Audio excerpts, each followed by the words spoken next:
Hello students, welcome to my channel. I am Rashmi, your maths teacher. तो आज हम CBSE के द्वारा जो सैम्पल पेपर आया है स्टैंडर्ड, वो हम सॉल्व करें। बेसिक में अपलोड कर चुकी हूँ दोनों के। आपको अगर नोट्स चाहिए, सॉल्व पेपर अगर आपको ये दिखने हैं तो आपको लिंक डिस्क्रिप्शन में मिल जाएगा, नहीं तो आप mathsteacher.blog पे जाकर के भी ये सारे सोल्यूशन देख सकते हो। तो मैंने बेसिक का भी सॉल्व किया था। तो बेसिक का पेपर मुझे थोड़ा सा ट्रिकी लगा कंपैरिजन टू स्टैंडर्ड। स्टैंडर्ड का पेपर बहुत ईजी, बिल्कुल डायरेक्ट क्वेश्चन है यहाँ पर। तो आप बेसिक का पेपर भी सॉल्व करना, स्टैंडर्ड का भी करना। बेसिक का भी मैंने अपलोड कर दिया है। तो सेक्शन आपको पहले देख लेते हैं। यहाँ पे टोटल 3 सेक्शन होंगे एबीसी। सेक्शन ए में 6 क्वेश्चन होंगे, 2 मार्क्स के होंगे, 2 क्वेश्चन में आपको चॉइस मिलेगी। सेक्शन बी में 4 क्वेश्चन होंगे, 3 मार्क्स के में होंगे, 1 में चॉइस मिलेगी। सेक्शन सी में 4 क्वेश्चन होंगे, 4 मार्क्स के होंगे, और यहाँ पे भी आपको 2 क्वेश्चन आपके केस बेस्ड होंगे और 1 क्वेश्चन में आपको यहाँ पर चॉइस मिलेगी। तो सेक्शन ए का क्वेश्चन नंबर 1 देखो, ये इसमें आपके चॉइस है, ऑप्शन है कि नहीं, 2 में से आपको कोई एक करना है। तो find the value of A25 minus A15 for the AP. तो आपको यहाँ पे एपी क्या गिवन है, क्वेश्चन नंबर 1 देखते हैं यहाँ पे आपका। बिल्कुल क्वेश्चन को सॉल्व करने का क्या तरीका है वो आप बेसिक वाले पेपर में देख लेना। ये सिर्फ मैं पेपर आपको सॉल्व करा रही हूँ, आंसर निकाल रही, मतलब पूरा हम देखेंगे नहीं कि कैसे आपको रिप्रेजेंट करना है, वो आप बेसिक वाले पेपर को देख लेना। तो आपकी एपी यहाँ पर क्या है, 6, 9, 12, 15, ये आपकी यहाँ पर एपी है। आपको फाइंड क्या करना है, A25 माइनस यहाँ पर A15 फाइंड करना है, ये हमें फाइंड करना है। तो हमारे पास an का फॉर्मूला होता है, एक 25th टर्म में से 15th टर्म को आपको सब्ट्रैक्ट करना है, बताएंगे क्या आना चाहिए। तो हमारे पास फॉर्मूला होता है an equal to a plus n minus 1 into D. तो यहाँ पे इसमें से a कौन है, तो आपका यहाँ पर a कौन हो गया, तो 6 हो गया। तो यहाँ पे लिख लेते हैं a कौन है, आपका 6 है। d कौन होते हैं, common difference this minus this, तो 9 माइनस 6 इक्वल टू आपका 3 हो गया। और n जब आपको 25th टर्म फाइंड करनी है तो n 25 हो जाएगा। जब 15 टर्म फाइंड करनी है तो n आपका यहाँ पर 15 हो जाएगा। तो अगर मैं इसमें फॉर्मूले में वैल्यू रखते हैं तो यहाँ पे अभी सिर्फ हम n रखते हैं, तो ये क्या हो जाएगा, a plus 25 minus 1 into D. तो ये हो जाएगा a plus 25 minus 1 into D हो जाएगा। और A15 यहाँ पे क्या हो जाएगा, a प्लस 15 माइनस 1 इंटू यहाँ पे डी हो जाएगा, जो कि हमें यहाँ पे क्या करना है, फाइंड करना है। ठीक है, तो इसको सॉल्व कर लो। a प्लस 25 में से 1 गया तो ये 24d हो गया। फिर माइनस का a हो गया, और माइनस प्लस माइनस का 15 में से 1 गया तो ये क्या हो गया, 14 का d हो गया। तो प्लस के a में से माइनस का a कैंसिल हो गया, 24d में से 14d गया, तो यहाँ पे आपका क्या बचा, 10d बचा। तो d की वैल्यू आप यहाँ से पुट कर दो, d कितना है आपका 3 है, तो d की जगह 3 रखा, तो दैट मीन्स इसकी वैल्यू आपकी कितनी आ रही है, 30 आ रही है। तो इसका मतलब हमने यहाँ पे क्या निकाला कि A25 माइनस A15 आपका यहाँ पर कितना आ रहा है, 30 आ रहा है। तो ये डायरेक्ट क्वेश्चन आपका यहाँ पर हो गया। हमने कोई वैल्यू नहीं रखी, कोई अलग से नहीं सॉल्व किया, पहले इसको सॉल्व कर लिया, उसके बाद हम ए होता तो ए की वैल्यू भी रखनी थी, डी है तो डी की वैल्यू हमने रख के इसको सॉल्व कर लिया। नाउ नेक्स्ट क्वेश्चन नंबर 2 देखो, सॉरी 1 का ही एक और ऑप्शन वाला है। If 7 times the 7th term of an AP is equal to 5 times the 5th term, then find the value of its 12th term. तो यहाँ पे आपको क्या कह रहा है, क्वेश्चन 1 का ही यहाँ पे सेकंड पार्ट है कि if 7 times 7th term, 7 times का मतलब मल्टीप्लाई, 7th टर्म मतलब A7 इज इक्वल टू, ठीक है, यहां पे लिखा ना, if 7 times the 7th term of an AP is equal to, तो इज इक्वल टू लगा दिया। फिर 5 टाइम्स द 5th टर्म, तो 5 टाइम्स द 5th टर्म, ये आपको यहाँ पे दिया हुआ है, और आपको यहाँ पे 12th टर्म फाइंड करनी है। दैट मीन्स हमें यहाँ पे A12 क्या करना है, फाइंड करना है। तो देखो A12 फाइंड करना है, तो वही आपका क्या हो जाएगा, a plus n minus 1 into D, 12th term. a हमें नहीं पता, d नहीं पता, अभी सिर्फ हमें इसके लिए n पता है। ये n कितना है आपका यहाँ पर 12 है, तो इसमें देखो a प्लस 11d हो जाएगी ना, 12 माइनस 1, n की जगह 12 होगी, 12 माइनस 1, तो a प्लस 11d हो जाएगा। तो A12 अगर आपको फाइंड करना है तो इसमें a और d की वैल्यू पुट कर लो और आपका यहाँ पे आंसर आ जाएगा। तो गिवन है, यहाँ से देखते हैं हमें क्या वैल्यू मिलती। तो ये 7 हो गया, इंटू A7 कितना हो जाएगा, तो a प्लस 7 यहाँ पे पुट करो, 7 माइनस 1 यानी कि 6d हो गया। फिर इक्वल टू 5, A5 कितना हो गया, तो a प्लस 5 माइनस 1 यानी कि ये आपका क्या हो गया, 4d हो गया। इसको सॉल्व करो, 7 अंदर गया तो 7a हो गया, 7 इंटू 6 ये आपका कितना हो गया, 42d हो गया। फिर equal to 5 into A, 5a हो गया, 5 4 ये कितना हो गया आपका 20d हो गया। तो a और को एक तरफ ले जाए, d को एक तरफ ले जाते हैं, तो ये a बड़ा है ना आपका, तो a इसके पास ले जाते हैं। तो 7a प्लस का 5 है इधर गया, माइनस का 5 हो गया। फिर ये आपका 20d, 42 इधर आके नेगेटिव का 42d हो गया। 7 में से 5 गया तो 2a हो गया, 42 में से 20 गया तो ये आपका क्या हो गया 22d हो गया, लेकिन नेगेटिव साइन आएगा क्योंकि 42 बड़ा है। तो इसका मतलब आपका यहाँ पर a कितना हो गया माइनस का 22d डिवाइड में आ जाएगा, यहाँ मल्टीप्लाई में डिवाइड में गया तो ये कैंसिल हो गया, क्या हो गया माइनस का 11d हो गया। तो दैट मीन्स यहाँ से हमें a की वैल्यू कितनी मिली है माइनस का 11d हमें मिली है।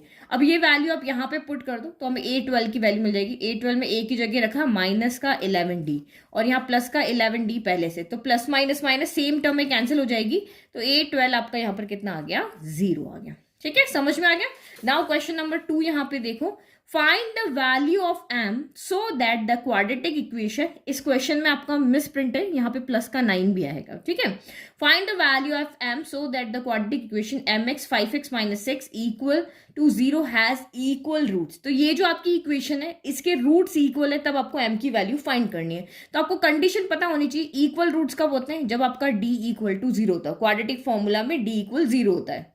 ठीक है, तो ये इक्वेशन मिल गया mx 5x - 6 + 9 equal to 0। Equation के रूट्स इक्वल है, दैट मीन्स क्वाड्रेटिक फॉर्मूला में d इक्वल टू 0, डिस्क्रिमिनेट क्या होता है 0 होता है, दैट मीन d का मतलब क्या होता है b² - 4ac इक्वल टू 0। तो यहाँ पे बस वैल्यू पुट करो, सॉल्व करो, m की वैल्यू आ जाएगी। तो पहले हमारी जो गिवन इक्वेशन है उसको थोड़ा सा सॉल्व कर लेते हैं। mx अंदर जाके मल्टीप्लाई होगा तो ये 5 एज इट इज हो जाएगा, m एज इट इज हो जाएगा, x × x आपका x² हो जाएगा, फिर minus as it is m और 6 मल्टीप्लाई हो जाएगा, 6m और x यहाँ पे आ जाएगा, और ये प्लस का 9 इक्वल टू 0। तो ये हमारी क्या हो गई क्वाड्रेटिक इक्वेशन हो गई। 2 डिग्री वाली टर्म में, 1 डिग्री वाली टर्म में, यहाँ 0 डिग्री वाली टर्म में। x पावर 0 क्या होता है 1 ही तो होता है। तो अब यहाँ से देखो a कौन है, तो x² का कॉफिशिएंट a होता है तो 5m हो गया, b कौन है x का कॉफिशिएंट होता है तो माइनस का 6m हो गया, और c कौन है तो कांस्टेंट टर्म यानी कि आपका 9 हो गया। ठीक है, तो अब वैल्यू पुट कर लो, b² यानी माइनस के 6m का होल स्क्वायर हो गया, फिर -4 हो गया, a क्या होगा आपका 4m हो गया, और c क्या हो गया आपका यहाँ पे 9 हो गया इक्वल टू 0। तो उसको सॉल्व करो, माइनस का स्क्वायर प्लस होता है, 6 का स्क्वायर 36 होता है, m का स्क्वायर m² हो गया, फिर -5 4 कितना हो गया आपका 20 हो गया, 20 × 9 तो ये हो गया 180, तो ये 180m हो गया इक्वल टू 0। इसको सॉल्व करो, हमें m की वैल्यू निकालनी। तो जब भी क्वाड्रेटिक फॉर्मूला होता है तो हम इसे कॉमन कभी नहीं लेते, यहाँ से हमेशा हमें m की 2 वैल्यू मिलेगी। ये नहीं कि आपने इधर इसको भेज दिया और इधर m से m काट दिया, ऐसे कभी नहीं होगा। इसको हम सॉल्व करेंगे तो यहाँ 180 है, ये 36 है, तो 36 के टेबल में 180 आता है और m भी एक कॉमन आ जाएगा, तो 36 के टेबल में 180 आता है 5 टाइम, तो यहाँ से तो सिर्फ m बचा और यहाँ से आपका 5 बचा इक्वल टू 0। तो ये हमारे 2 फैक्टर हो गए, एक बार ये इक्वल टू 0, एक बार ये इक्वल टू 0। तो when 36m इक्वल टू 0, तो this implies m equal to क्या हो गया 0/36 हो गया, 0 में किसी से भी डिवाइड करो 0 आएगा। तो यहाँ से हमें m की क्या वैल्यू मिली 0 मिली। अब यहाँ से when m - 5 इक्वल टू 0, तो जब m - 5 इक्वल टू 0 तो m इक्वल टू कितना हो गया 5 हो गया। तो ये हमें 2 वैल्यू मिली है, लेकिन हम m इक्वल टू 0 को यहाँ पे नहीं लेंगे क्योंकि m इक्वल टू 0 रखते ही ये क्वाड्रेटिक इक्वेशन नहीं रहेगी। तो फाइनल आंसर जरूर लिखना वरना आपके मार्क्स यहाँ पे आधा कट जाएगा कि 2 वैल्यू आ रही है, इसमें से आप कौन सी वैल्यू लोगे, तो इसके आगे लिख देना नॉट पॉसिबल। क्यों नहीं पॉसिबल है, क्योंकि m 0 रखने पर ये एक यहाँ पे क्या हो जाएगा, m 0 रखा तो ये पूरी टर्म 0 होगी, 9 इक्वल टू 0 कभी होता है क्या, नहीं होता ना। तो दैट मीन्स यहाँ पे m की वैल्यू क्या होगी, m इक्वल टू 5 होगी। तो यहाँ पे आपको लिखना hence the value of m is equal to 5, तो ये हमारी नॉट पॉसिबल है। नाउ 3 क्वेश्चन देखो। Now question number 3, from a point P, ये आपका एक पॉइंट है, 2 tangents PA and PB are drawn to a circle. If OP equal to 2r, मतलब जितनी भी रेडियस है उसकी डबल आपकी यहाँ पे OP है, देन फाइंड एंगल APB। आपको यहाँ पे कौन सा एंगल फाइंड करना है, APB, ये वाला एंगल आपको यहाँ पे फाइंड करना है। ठीक है, फर्स्ट थिंग तो ये कि आपको APB एंगल फाइंड करना है। सेकेंड थिंग ये what type of triangle is APB, आपको ये भी बताना है कि APB यहाँ पर किस तरह का ट्राइंगल है। यहाँ पे राइट एंगल ट्राइंगल है, इक्विलेटरल ट्राइंगल है, आइसोसेलेस ट्राइंगल है, हमें ये यहाँ पर फाइंड करके बताना है। तो सबसे पहले हम ये एंगल फाइंड करके देखते हैं कि ये वाला एंगल कितना है। तो आपको पता है ना, जब भी हम सेंटर से इस एक्सटर्नल पॉइंट पे कोई लाइन ड्रॉ करते हैं तो यहाँ पे जितना भी एंगल बन रहा है उसको 2 पार्ट में डिवाइड करती है। अगर ये x है तो ये भी कितना होता है आपका x होता है, तो कोई भी एक निकाल दे तो हम कर लेंगे। तो फर्स्ट थिंग आप यहाँ पे देखो, रेडियस और टेंजेंट के बीच में कितने डिग्री का एंगल बनता है, तो 90 डिग्री का यहाँ पर एंगल बनता है। तो दैट मीन्स आपका APO ट्राइंगल क्या है, एक राइट ट्राइंगल है। ये ट्राइंगल कौन सा है, एक राइट ट्राइंगल है। हमें यहाँ पे x फाइंड फाइंड करना है, एक्यूट एंगल फाइंड करना है। तो एक ट्रिग्नोमेट्रिक ट्राइंगल आपको, अगर एक राइट ट्राइंगल यहाँ पे दिया हुआ है तो इसमें समझने वाली बात समझना, ताकि आपको याद रहे कि कब आप यहाँ पे ट्रिग्नोमेट्री लगा सकते हो। तो देखो यहाँ पे अगर मैं इसको नेम देती हूँ ए पी बी दिया, तो अगर मुझे यहाँ पे ये साइड पता है और ये साइड पता है, तब भी मैं ये एक्यूट, अगर आपको वो एंगल पूछा है ना एक्यूट एंगल, तो मैं यहाँ पे निकाल सकती हूँ, क्योंकि मुझे पता है P अपॉन यहाँ पर B क्या होता है, टेन थीटा होता है। तो टेन थीटा करके मैं यहाँ पे वैल्यू निकाल सकती हूँ। अगर इसी ट्राइंगल में यही, अगर आपको एक राइट ट्राइंगल है, यहाँ पे आपको एंगल दिया हुआ है 30 डिग्री और आपको यहाँ 5 दिया है, परपेंडिकुलर दिया, बेस या हाइपोटेनस कुछ भी पूछा है, तब भी मैं यहाँ पे क्या कर सकती हूँ, निकाल सकती हूँ। तो ट्रिग्नोमेट्री का ट्राइंगल से हम यहाँ पे थीटा भी निकाल सकते हैं अगर दो साइड गिवन है। अगर एक साइड और एक एंगल गिवन है तो हम कोई भी साइड यहाँ पे निकाल सकते हैं। तो सेम अगर मैं ए ओ पी ट्राइंगल देखती हूँ तो मुझे यहाँ पे दो साइड दी हुई है, एक साइड जो 90 डिग्री एंगल बन रहा है ना यहाँ पे, तो इसको आप परपेंडिकुलर लो, 90 के जस्ट सामने वाली क्या होती है, हाइपोटेनियस होती है। तो मैं यहाँ पे क्या कर सकती हूँ, P अपॉन H लेकर के ये एक्यूट एंगल यहाँ पे निकाल सकती हूँ। तो ये एंगल जितना भी आएगा उसका डबल ये हो जाएगा, तो मुझे यहाँ पे APB एंगल मिल जाएगा। तो देखो कैसे करेंगे। तो देखो here PA and PB are the tangents to the circle. PA and PB tangents है, तो ये वाला एंगल आपका कितना हो गया, 90 डिग्री, अभी मैंने बता दिया। तो ये आपका 90 राइट एंगल ट्राइंगल हो गया। हम यहाँ पे ट्रिग्नोमेट्री लगा सकते हैं। तो P अपॉन H क्या होता है, साइन थीटा होता है। तो हमें थीटा ही यहाँ पर फाइंड करना है। तो sine theta equal to perpendicular, आपका ये हो गया, परपेंडिकुलर की वैल्यू कितनी दी हुई है, R, और हाइपोटेनस की वैल्यू कितनी दी हुई है आपकी 2R। तो R से R कैंसिल हो गया वन टाइम। तो दिस एम्प्लाइज आपका साइन थीटा यहाँ पर कितना हो गया, 1/2 के। तो साइन थीटा में 1/2 वैल्यू का होती है, तो साइन 30 डिग्री पे होती है। तो sine theta equal to sine 30 degree हो गया। तो साइन से साइन इक्वल है, that means theta equal to यहाँ पर कितना हो गया, 30 डिग्री हो गया। तो एंगल P कितना हो जाएगा, एंगल P आपका यहाँ पे, ये आपका 30 डिग्री आया तो ये दुगुना हो जाता है यहाँ पे, या फिर आप सिमिलरली करके भी ऐसे फाइंड करते, तो ये वाला एंगल भी आपका 30 ही आएगा। तो एंगल P आपका यहाँ पर टोटल कितना हो गया, 2 इंटू 30 कर, 2 इंटू कितना हो गया, 30 डिग्री हो गया। तो वो रीजन लिख देना कि ये जो सेंटर से लाइन जाती है किसी एक्सटर्नल पॉइंट पे, ये जो उससे जो बीच में एंगल बन रहा है, दोनों टेंजेंट के बीच में जो एंगल बन रहा है, तो सेंटर से जाने वाली लाइन उसको 2 पार्ट में, इक्वल पार्ट में डिवाइड करती है, इसलिए ये एंगल आपका यहाँ पे इसका 60 डिग्री हो गया। तो एंगल P आपका 60 डिग्री हो गया, यानी कि हमें जो एक पार्ट कहा था, यानी कि एंगल APB जो हमें कहा था वो हमने यहाँ पे फाइंड कर लिया, 60 डिग्री हो गया। तो फर्स्ट आंसर हमारा यहाँ पे हो गया, 2 मार्क का क्वेश्चन है, 1 नंबर हमें यहाँ पे मिल गया। नाउ सेकंड उसने पूछा what type of triangle is APB। APB जो है वो किस टाइप का ट्राइंगल है। तो अभी हमने एक एंगल निकाला है 60, तो साइड या एंगल पता हो तब भी हम यहाँ पे कर सकते हैं। तो एक चीज यहाँ पे देखो, PA एंड PB आपकी दो टेंजेंट्स है, तो लेंथ में क्या होगी, इक्वल होगी। अगर ये x होगी तो ये भी कितनी होगी, x होगी, ठीक है।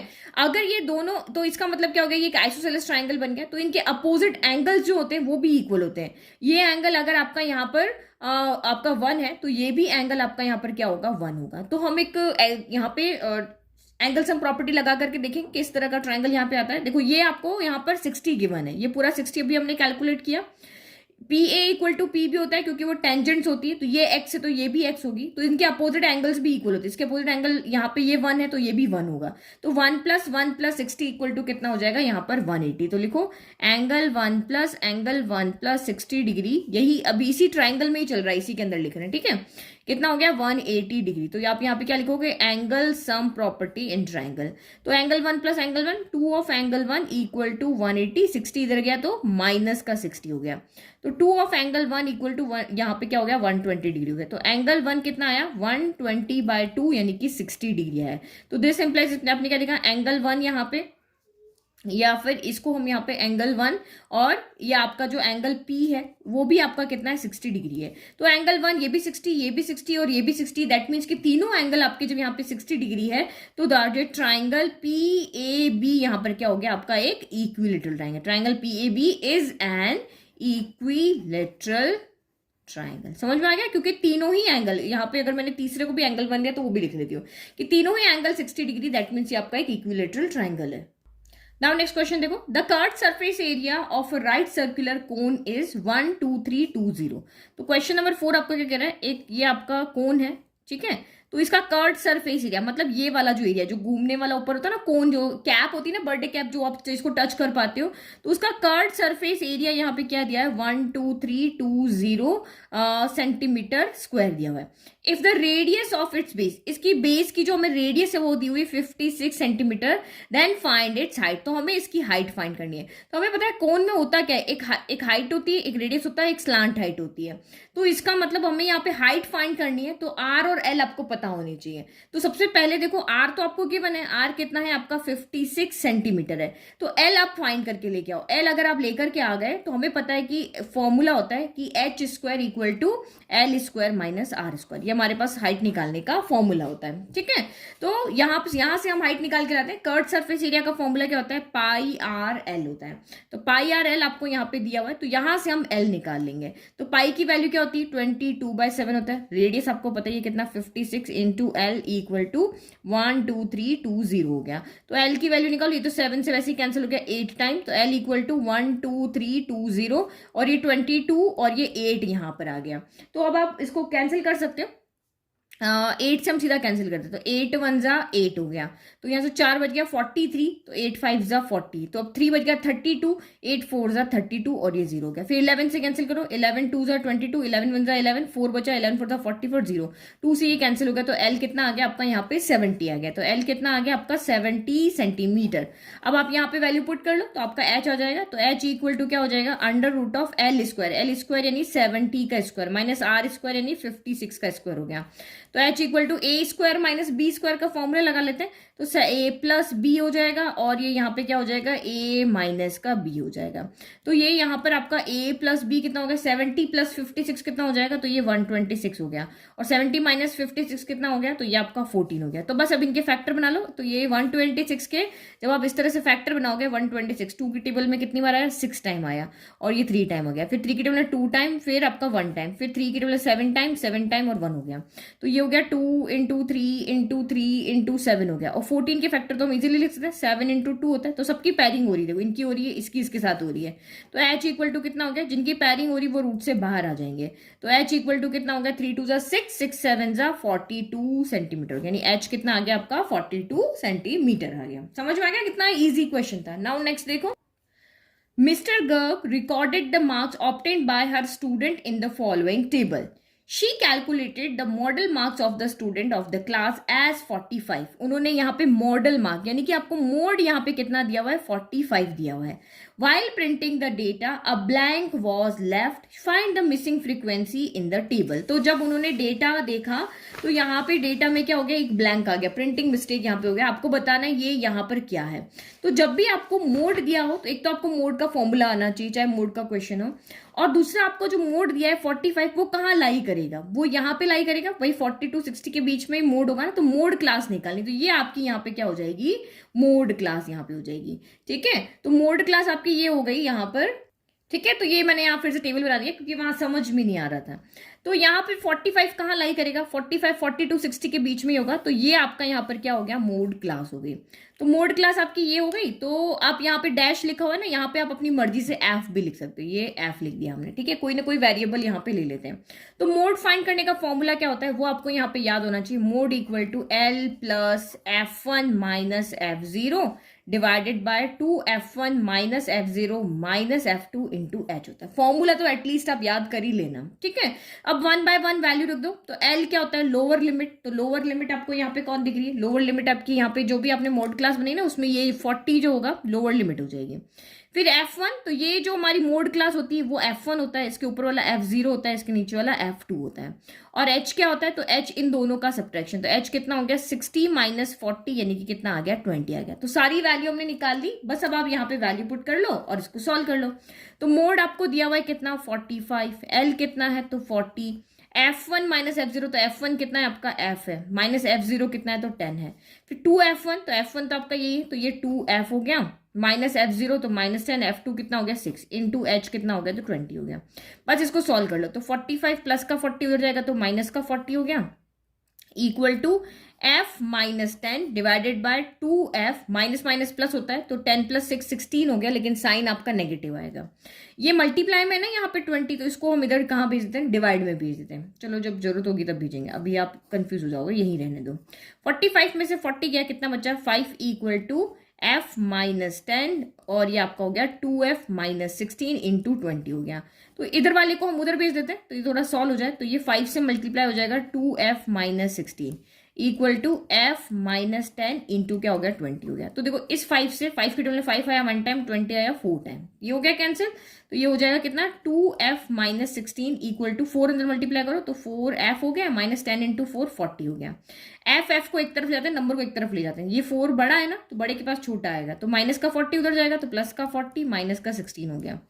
फिर ये 4f प्लस का 2f इधर आके माइनस का 2f हो जाएगा, तो 40 में से आपका 16 गया तो ये 24 बच गया इक्वल टू 2f हो गया। तो दिस एम्प्लाइज 2 से इससे डिवाइड करोगे तो f कितना हो जाएगा, 2 से कैंसिल करो, 2 के टेबल में 2 आया 1 टाइम, 2 के टेबल में 1 आया और ये 2 टाइम, यानी कि f इक्वल टू आपका कितना आ गया यहाँ पर 12 है, यानी कि इसकी फ्रीक्वेंसी जो मिसिंग थी वो क्या थी, f इक्वल टू 12 है। तो क्वेश्चन नंबर 6 देखो यहाँ पे, ये थोड़ा सा ट्रिकी क्वेश्चन है, अच्छे से समझना, ये बहुत कम बच्चे इसको समझ पाए हैं और कर पाएंगे। If Ritu were younger by 5 years than what she really is, then the square of her age would have been 11 more than 5 times her present age. What is her present age? तो जो हमें find करना वही हम late करते हैं कि भाई उसकी जो प्रेजेंट एज है वो कितनी है, x है।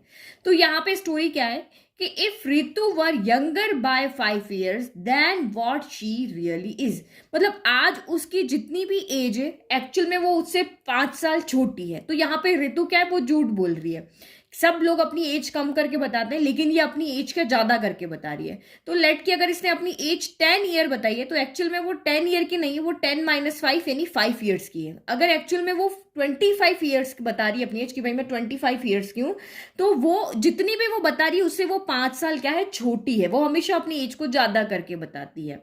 तो इसका मतलब अगर हमने उसकी प्रेजेंट एज x यहाँ पे ली है तो उसकी रियल एज आज अगर वो अपने आप को कह रही है, ये तो वो कह रही है कि मैं x ईयर्स की हूँ, बट रियल में वो कितने साल की, रियल में वो यहाँ पर जो है वो x माइनस 5 ईयर्स की। समझ में आ रहा है, ये वो सबको बता दी है, झूठ बोल रही है, लेकिन रियल में जो एज है उसकी कितनी है, x माइनस 5 ईयर्स है। तो अब हमें x को ही फाइंड करना, तो ऑब्वियसली आपको इक्वेशन दी होगी देन द स्क्वायर ऑफ हर एज। तो कौन सी एज, स्क्वायर ऑफ हर एज मीन्स अब उसकी जो रियल एज है, तो रियल एज का जब आप यहाँ पे स्क्वायर करते हो हैज बीन 11 मोर, तो इक्वल टू 11 मोर है मीन्स प्लस होगा 5 टाइम्स इज प्रेजेंटेज, प्रेजेंटेज उसकी कितनी है x है। तो ये समझ में आया, स्क्वायर ऑफ हर एज, तो एज मतलब रियल एज, जो उसकी रियल में एज है वो कितनी, ये तो रियल है ना, ये तो फेक एज जो बताती है, तो रियल एज का जो स्क्वायर है वो किसकी इक्वल है 11 टाइम 11 मोर देन तो प्लस करना है 5 टाइम्स हर प्रेजेंटेज, प्रेजेंटेज कितनी है x है। तो इसको जब हम सॉल्व करेंगे तो हमारी यहाँ पर इक्वेशन आ जाएगी।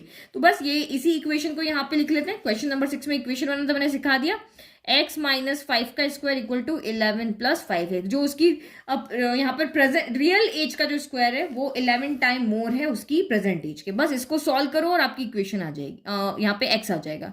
तो a माइनस बी का स्क्वायर क्या होता है, a स्क्वायर प्लस 5 का square b square minus 2ab यानी 10x हो गया, फिर इक्वल टू 11 प्लस 5x हो गया। इन दोनों को उधर भेज दो, तो एक्स स्क्वायर माइनस का 10x, बिल्कुल ऑर्डर के अकॉर्डिंग अरेंज करें, प्लस का 5x उधर जाके माइनस का 5x हो गया, फिर प्लस का 25 और माइनस का यहाँ पे 11 हो जाएगा। तो आपको दिख रहा है ना यहाँ पे वर्ड प्रॉब्लम्स भी आ रही है, तो चैप्टर 4 आप अच्छे से करना। तो ये हो गया एक्स स्क्वायर, माइनस माइनस क्या होता है प्लस, तो ये माइनस का 10 प्लस 5 15x हो गया, साइन नेगेटिव आएगा, दोनों नेगेटिव है। 25 में से आपका 11 गया, तो ये 5 में से 1 गया 4, 2 में से 1 गया 1, इक्वल टू आपका 0 हो गया। तो अब हमें यहाँ पे 15 के ऐसे फैक्टर बनाने हैं कि प्लस करने पर आपका यहाँ पर क्या हो जाए, यहाँ पे देखो फिर से ये भी समझ लो, a इक्वल टू कौन है 1, एक्स स्क्वायर का कॉफिशिएंट, b कौन है, x का कॉफिशिएंट माइनस 15 है, बट मिडिल टर्म स्प्लिट करते हैं ओनली 15 लिखते हैं, और c कौन है तो 14 है। तो हमें यहाँ पे दो नंबर ऐसे चाहिए कि जिनका प्रोडक्ट फर्स्ट इंटू लास्ट हो यानी 14 हो, और यहाँ पे साइन प्लस है तो प्लस करने पर आपका यहाँ पर b यानी कि 15 है, ये वाला आ जाए। तो बहुत ईजी है, 14 इंटू 1 क्या होता है, 14 इंटू 1 क्या होता है 14 होता है, ये 1 है, और 14 प्लस 1 कितना होता है तो आपका 15 होता है। तो यानी कि इस 15 की जगह में 14 प्लस 1 लिखेंगे। तो एक्स स्क्वायर माइनस 15 की जगह रखा 14 plus 1 x plus 14 equal to आपका 0 हो गया। अब इसको सॉल्व करो तो ये हो गया एक्स स्क्वायर, माइनस अंदर जाएगा, दोनों के साइन बदल देगा, तो ये माइनस का 14 हो जाएगा, ये माइनस का 1 हो जाएगा, तो एक्स जाके चिपक जाएगा, तो 1 इंटू एक्स कितना हो जाएगा, एक्स हो जाएगा, एक्स इंटू 1 एक्स ही होगा, और ये प्लस का 14 इक्वल टू 0 हो गया। फर्स्ट 2 में से कॉमन लो तो ओनली एक्स कॉमन आएगा, तो एक्स माइनस 14 बच गया। यहाँ पे जो भी साइन है वो बाहर आ जाएगा, तो जो नेगेटिव है वो पॉजिटिव हो जाएगा, जो पॉजिटिव है नेगेटिव हो जाएगा, इक्वल टू 0। तो एक हो गया एक्स माइनस 14 हो गया, एक आपका यहाँ पे एक्स माइनस 1 हो गया इक्वल टू 0। तो अब इसको सॉल्व करो, when x minus 14 equal to 0, तो this implies x equal to कितना हो गया, 14 हो गया।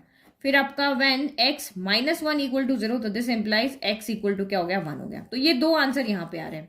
बट आप यहाँ पे देखो, जो उसकी मैंने अभी बताया था आपको, यहाँ पे जो उसकी यहाँ पे प्रेजेंट एज x है, जितनी भी उसकी एज है उससे रियल एज उसकी कम है, तो मैं x की जगह अगर 1 रखती हूँ तो उसकी रियल एज तो माइनस में चली जाएगी। अगर मैं x की जगह यहाँ पे 1 रख देती हूँ तो रियल एज कितनी आ जाएगी, -4 आएगी। तो -4 किसी की एज होती है क्या, एज तो हमेशा 1 2 3 ईयर्स ऐसे ही हम काउंट करते हैं। और अगर उसकी रियल एज यहाँ पे 14 आ रही है, अगर उसकी प्रेजेंट एज 14 है, अगर वो बता रही है कि भाई मैं 14 साल की हूँ, तो दैट मीन्स वो 14 माइनस 5 यानी वो ओनली कितने ईयर्स की है, 9 ईयर्स की ही है। तो इसमें से आपको कौन सा आंसर लेना है, तो उसकी रियल एज जो हमें इसको क्वेश्चन में प्रेजेंट एज ही पूछी, आपको क्या पूछा है, प्रेजेंट एज पूछी ना, प्रेजेंट एज आपकी यहाँ पे लोगे, इसको नहीं लोगे क्योंकि ये नॉट पॉसिबल है। क्योंकि अगर वो अपनी प्रेजेंट एज x बता रही है, 1 बता रही है, तो उसका मतलब उसकी रियल एज जो है वो x माइनस 5 है, जो कि कम हो रही है, तो इसीलिए आप ये वाला आंसर लोगे। तो hence the present age of the girl is 14 years. ठीक है, तो हर प्रेजेंट एज इज 14 ईयर्स। तो क्वेश्चन नंबर 6 का सेकंड पार्ट यहाँ पे देखो, तो दोनों में से जो आपको इजी लगे वो करना है। सॉल्व फॉर x के लिए सॉल्व करो, 9x square minus 6px plus P square minus Q square equal to 0।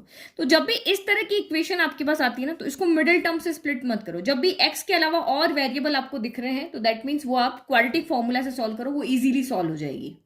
तो ये हमने इक्वेशन लिख दी, ये हमारा क्वाड्रेटिक फॉर्मूला हो गया। तो ये यहाँ पे x क्या होता है, x इक्वल टू माइनस का b plus minus in root of d upon 2 है। तो d क्या होता है, b स्क्वायर माइनस 4ac होता है।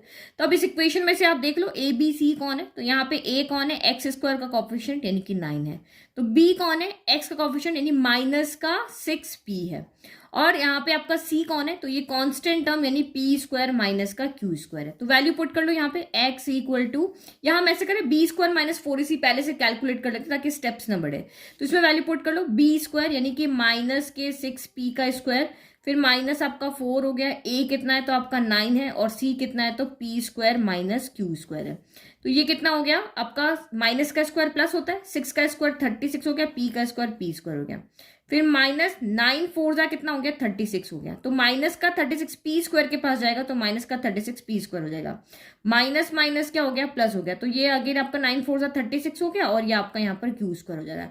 तो 36 पी स्क्वायर से 36 पी स्क्वायर कैंसिल हो गया, तो डी इक्वल टू आपका कितना आ रहा है, 36 क्यू स्क्वायर आ रहा है। तो सीधी एक वैल्यू मिल गई ना, बार बार नहीं लिखना पड़ेगा, सीधा यहाँ पे रख दो, माइनस का बी कितना है तो माइनस का 6p है, फिर plus minus in root of D, तो ये आपका कितना है 36 का क्यू स्क्वायर है, डिवाइडेड बाय 2, a कितना है तो ये आपका 9 है। तो इसको सॉल्व करो, x equal to minus minus plus, तो ये आपका 6p हो गया, प्लस माइनस रूट से बाहर आएगा, 36 क्या होता है 6 स्क्वायर होता है, तो ये भी रूट से बाहर आ जाएगा, और क्यू स्क्वायर तो वैसे ही भी पेयर में 36 क्या होता है 6 इंटू 6 होता है ना, पेयर है तो रूट से बाहर आ गया, क्यू स्क्वायर भी पेयर में तो एक बाहर आ जाएगा, डिवाइडेड बाय आपका यहाँ पे 9 2 जा 18 होता है। ऊपर से आपका 6 कॉमन आ रहा है, तो आपने 6 कॉमन लिया, तो ये p प्लस माइनस क्यू बचा, डिवाइडेड बाय आपका 18 होगा। 6 के टेबल में 6 आया 1 टाइम, 18 आया 3 टाइम, तो यहाँ से हमें x की दो वैल्यू मिली, एक तो क्या p प्लस क्यू बाय 3 मिली, एंड दूसरी क्या मिली, x equal to p minus Q by 3 milli.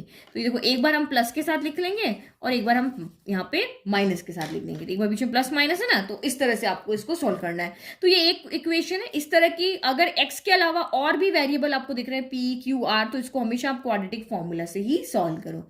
Now section A हमारा कंप्लीट हो गया, नाउ सेक्शन बी। तो सेक्शन बी का क्वेश्चन नंबर 7 देखो, बहुत ईजी क्वेश्चन है। Following is the distribution of the long jump competition in which 250 students participate। मतलब ये number of students total आपको summation f यहाँ पे कितना दिया हुआ है 250 दिया हुआ है। Find the median distance jump by the student। तो आपको यहाँ पे median find करना है।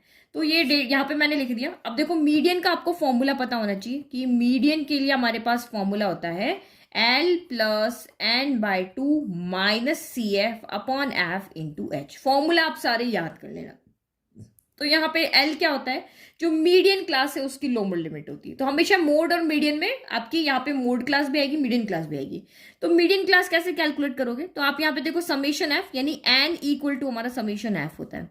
तो हम यहाँ पे पहले एन बाई टू कैलकुलेट करते हैं। तो ये आपका कितना हो गया, 250/2 हो गया। तो 2 1 2, ये 125 हो जाएगा। तो 125 से जस्ट बड़ी हमें यहाँ पे क्या देखनी होती है, सी एफ देखनी होती है। तो इसके लिए हमें यहाँ पे सबसे पहले सी एफ कैलकुलेट करनी पड़ती है। ठीक है, तो सी एफ कैसे कैलकुलेट करते हैं, सिर्फ मीडियन में एक ही टेबल आती है सी एफ की। तो 40 एज इट इज आता है, फिर 1 बाय 1 ऐड कर दो, 40 80, 40 प्लस 80 तो 120 हो गया। फिर 120 प्लस 62 तो ये आपका 182 हो गया। 182 प्लस 38 तो ये आपका 220 हो गया। 220 प्लस 30 तो ये 250 हो गया। तो हमेशा चेक कर लो, ये 250 और समीशन एफ हमेशा यहाँ पे इक्वल आने चाहिए, जो यहाँ है वही यहाँ आना चाहिए। तो ये n बाय टू 125 आया। तो 125 से जस्ट बड़ी आपकी सी एफ यहाँ पे कौन, जस्ट बड़ी जो होगी वो आपकी मीडियम क्लास होगी। तो 125 से जस्ट बड़ी कौन है, ये भी बड़ी, ये भी बड़ी, ये भी बड़ी, पर ये जस्ट बड़ी है, बिल्कुल पहली वाली जो बड़ी। तो ये आपकी यहाँ पर क्या हो गई, मीडियम क्लास हो गई। तो इसमें एल कौन है, तो ये लोअर लिमिट आपकी यहाँ पर एल हो जाएगी। n बाय टू आप कैलकुलेट कर चुके हो। सी एफ तो जो आपने मीडियम क्लास बनाई है उससे जस्ट ऊपर वाला आपका यहाँ पे क्या होता है, सी एफ होता है। एफ तो ये मीडियम क्लास वाला एफ हो जाता है। और एच तो 2 - 3 या सॉरी 3 - 2 क्या हो जाएगा, 1 हो जाएगा। तो एच यहाँ पे लिख लिया, एच ये 3 - 2 किसी को भी कर लो, तो 3 - 2 = 1 हो गया। सारी वैल्यू मिल गई, अब बस आप पुट कर लो। तो यहाँ पे आपका median equal to L, L कितना है तो 2 है, प्लस n बाय टू तो ये 125 है। माइनस सी एफ पुट करने में हमेशा गलती करते हो, मीडियम क्लास का सी एफ पुट कर लेते हो, लेकिन जो आपका n बाय टू आया उसे सी एफ हमेशा छोटा होगा, तो हमेशा ये ऊपर वाला ही होगा। 122 अपॉन एफ, तो एफ कितना है आपका 62 इंटू एच कितना है, तो एच अभी हमने कैलकुलेट किया 1 है। बस इसको कैलकुलेट कर लो। 2 प्लस 125 में से 120 गया तो 5 बचा, 5 बाय आपका कितना हो गया यहाँ पर 62 हो गया। तो ये एलसीएम ना लेके सीधा डिवाइड कर दो। तो आप इसको जब डिवाइड करोगे 62 से 5 को, तो ये 0.08 आएगा। डिवाइड तो आप कर ही लोगे, तो ये 2.08 आएगा। जब आप इसको ऐड करोगे तो आपको क्वेश्चन में पूछा क्या था, मीडियन डिस्टेंस। तो डिस्टेंस आपकी किसी ना किसी मीटर में दी हुई, तो 2.08 मीटर हो जाएगा। यहाँ देखो क्वेश्चन में आपको क्या दिया, डिस्टेंस मीटर में दी हुई ना, तो मीटर आप यहाँ पे लिख दोगे। तो ये हो गया हमारा क्वेश्चन नंबर 7। अब नाउ क्वेश्चन नंबर 8। तो question number 8, construct a pair of tangents to a circle of radius 4 centimetre. ये सेम क्वेश्चन आपका बेसिक में था, यहाँ 4 की जगह 6 है वहां पर। Which are inclined to each other at an angle of 60 degree. तो ये बिल्कुल एनसीईआरटी 11.2 एक्सरसाइज का क्वेश्चन नंबर 4 है।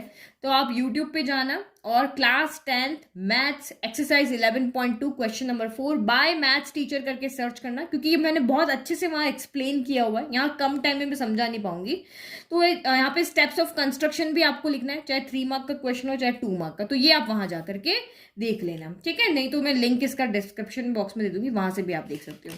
नाउ क्वेश्चन नंबर 9 आप यहाँ पे देखो, the distribution given below shows the run scored by a batsman in 1 day cricket matches. Find the mean number. हमें यहाँ पे क्या फाइंड करना है, मीन फाइंड करना है। तो आपके पास 2 मेथड है, direct method, assume mean method. तो हम टेबल बनाएंगे तब देख के देखते हैं कौन सा मेथड इजी रहेगा।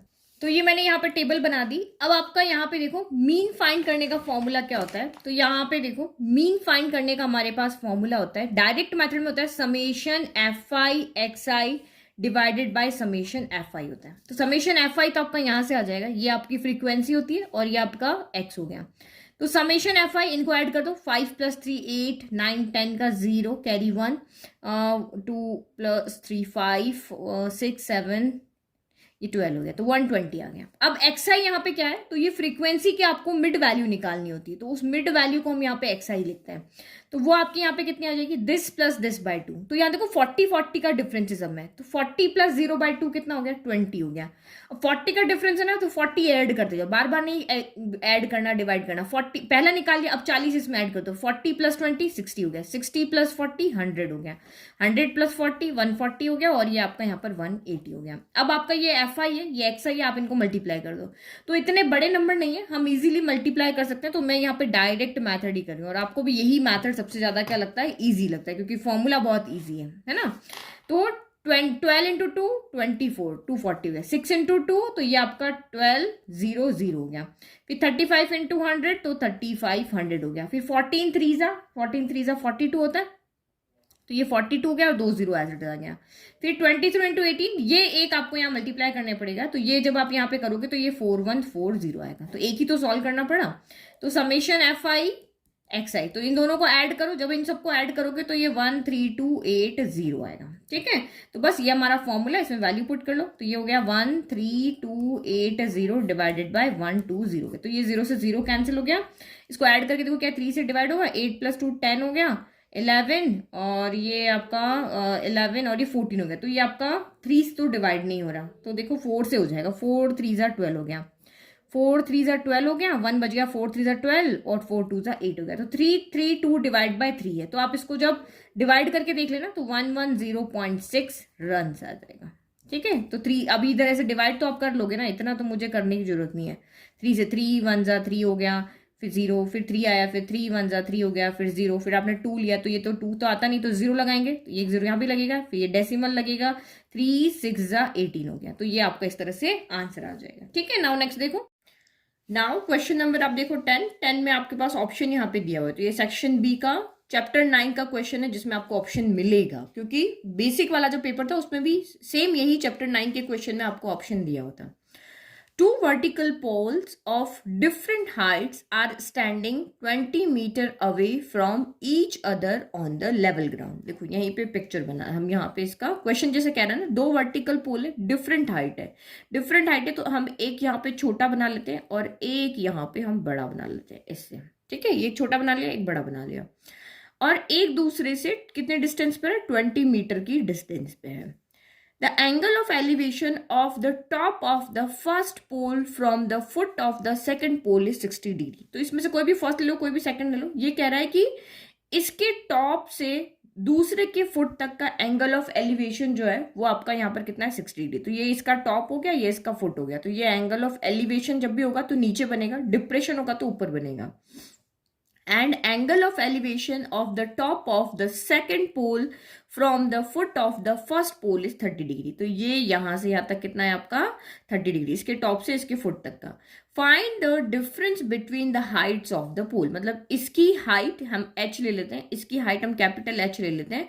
तो यहाँ पे हमें capital H minus small h find करना, डिफरेंस फाइंड करना। Find the difference between the heights of the pole, तो हमें ये डिफरेंस फाइंड करना, और आपको √3 की वैल्यू दी हुई है, तो आपको √3 की वैल्यू यहाँ पर पुट करना। जब भी ये वैल्यू दी हुई होती है दैट मीन्स आपको वैल्यू पुट करनी ही, इसको होकर ही पुट करके ही इसको सॉल्व करना है।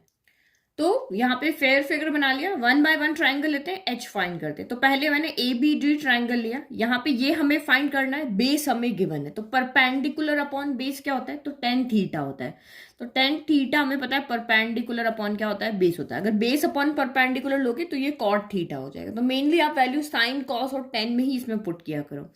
तो ये आपका यहाँ पे थीटा कितना है, तो थीटा हमारा इस वाले ट्राइंगल का कितना है, 30 डिग्री। ये देखना है, ये वाले ट्राइंगल है ना, इसका एंगल एक्यूट एंगल कितना है, 30 डिग्री। तो ये आपका tan 30 degree equal to perpendicular कितना है, h है, और बेस कितना है, तो यहाँ पे 20 है। तो tan 30 की वैल्यू कितनी होती है, 1/√3 होती है, इक्वल टू h अपॉन कितना हो गया, 20 हो गया। तो इसको जब सॉल्व करोगे तो यहाँ से आपका h कितना आ जाएगा, ये क्रॉस मल्टीप्लाई होगा, तो 20/√3 आपका यहाँ पर क्या आ जाएगा, h आ जाएगा। तो हम डिनोमिनेटर में यहाँ पे रूट नहीं रखते हैं, तो मैं यहाँ पे क्या करती हूँ, इसको या तो आप 1.73 सीधा रख दो, या एक बार इसको क्या कर दो, रैशनलाइज कर दो, जो भी आपको सही लगे। ठीक है, तो एक बार तो हम इसको रैशनलाइज कर लेते हैं। तो ये हो गया 20/√3 को √3 ऊपर √3 नीचे, तो ये √3 इंटू √3 क्या हो जाएगा, ये 3 हो जाएगा। तो ये 20√3/3 हो जाएगा। ये आपका यहाँ पर क्या आ गया, स्मॉल h आ गया। तो हमें दो वैल्यू चाहिए, कैपिटल H चाहिए, स्मॉल h चाहिए, तो हम ये कैपिटल H आ गया। अब स्मॉल h आ गया, अब कैपिटल H लेके आओ। उसके लिए BCD ट्राइंगल लेंगे। तो इन ट्राइंगल BCD, तो यहाँ पर भी सेम परपेंडिकुलर फाइंड करना है, बेस हमें गिवन है। तो tan थीटा इक्वल टू क्या हो जाएगा, आपका परपेंडिकुलर अपॉन बेस हो जाएगा। तो वैल्यू पुट करो, tan थीटा कितना है यहाँ पे आपका, इस ट्राइंगल का थीटा 60 डिग्री है, तो ये हमने यहाँ पे रखा 60 डिग्री। परपेंडिकुलर आपका कैपिटल H और बेस कितना है, 20 है। तो tan 60 कितना होता है, तो 1060 आपका होता है यहाँ पर √3 होता है ओनली, तो √3 इक्वल टू एच अपॉन कितना हो गया 20 हो गया। तो कैपिटल एच की वैल्यू कितनी आ जाएगी 20 √3 आ जाएगी। तो ये हमारी कैपिटल एच की वैल्यू हो गई, ये स्मॉल एच की हो गई। हमें अब यहाँ पे फाइंड क्या करना है, दोनों का डिफरेंस फाइंड करना है। तो दोनों का डिफरेंस कौन होगा, आपको पता है ना ये वाला पोल बड़ा है तो ये वाली हाइट ज्यादा होगी, ये वाली हाइट कम होगी। तो यहाँ पे आप पहले से ही समझ जाओ कि ये बड़ा है और ये छोटा है, और वैसे भी दिख रहा है ये 20 √3 इसके डिवाइड में 3 है, तो ऑब्वियसली ये छोटा है। तो capital H minus small H ये हमें यहाँ पे फाइंड करना है। तो ये हो गया 20 √3 माइनस आपका 20 √3/3 हो गया। तो देखो 20 √3 के डिवाइड में कुछ नहीं 1 है, तो ये न्यूमरेटर आपका कॉमन आ रहा है। तो 20 √3 यहाँ से कॉमन ले लो, तो क्या बचा 1 बचा यहाँ से, तो ये तो पूरा बाहर आ गया 1 बचा, यहाँ से 1/3 बच गया। तो ये हो गया आपका 20 √3, 1 माइनस 1/3 एलसीएम ले लो, तो 3 यहाँ ऊपर आ जाएगा, 3 माइनस 1/3 यानी कि ये आपका कितना हो गया 2/3 हो गया।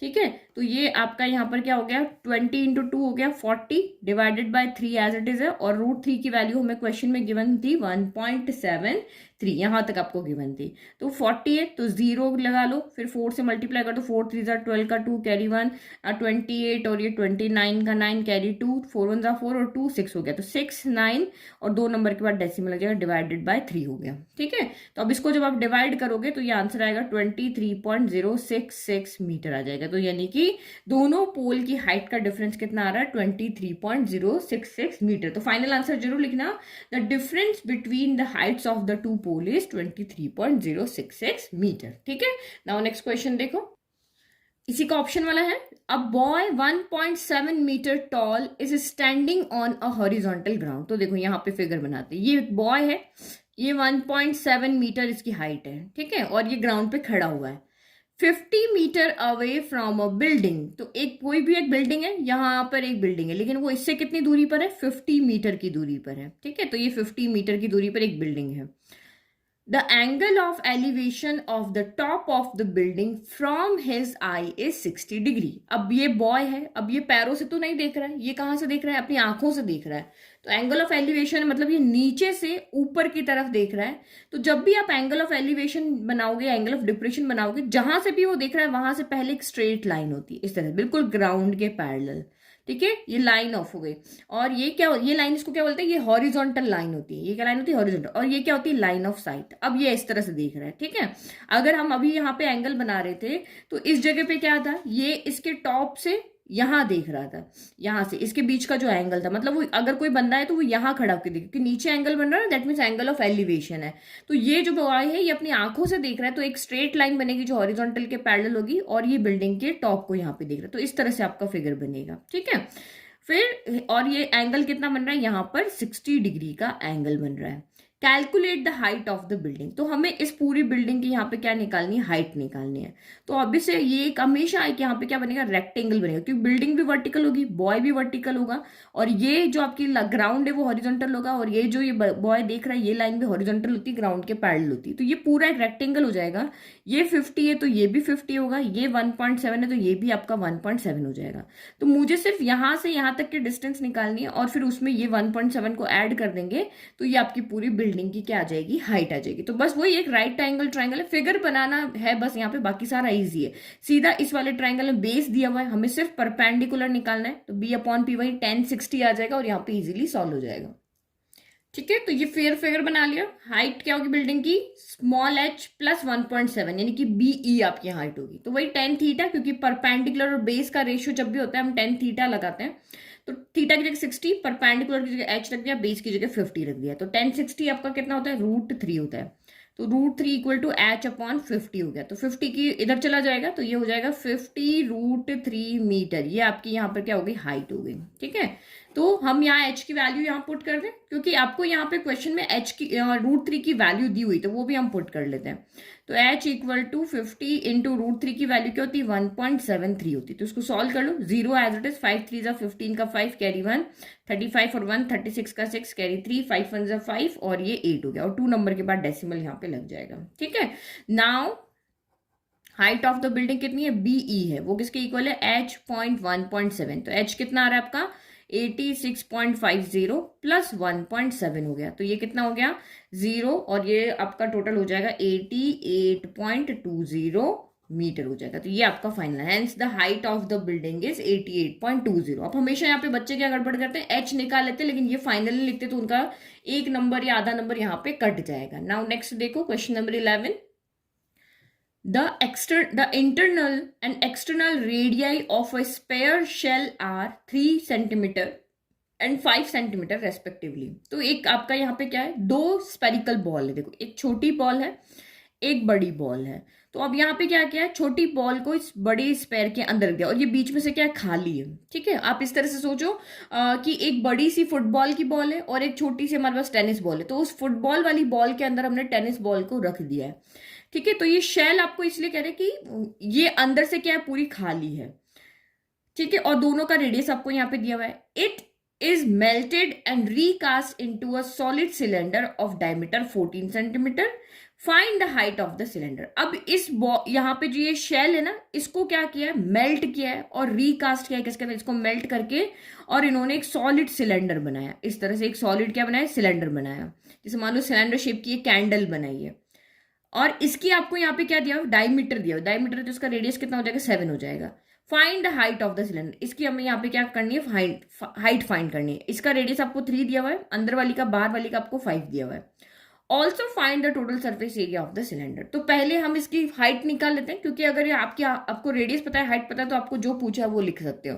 तो जब भी हम इस तरह का क्वेश्चन आता है ना कि आप एक को मेल्ट करके दूसरी चीज बना रहे हो, जैसे आप यहाँ पे क्ले देख लो, या जैसे आपके घर में सबके रोटी बनाते हैं, तो हम जो आटा लगाते हैं उस आटे से हम रोटी बना रहे हैं।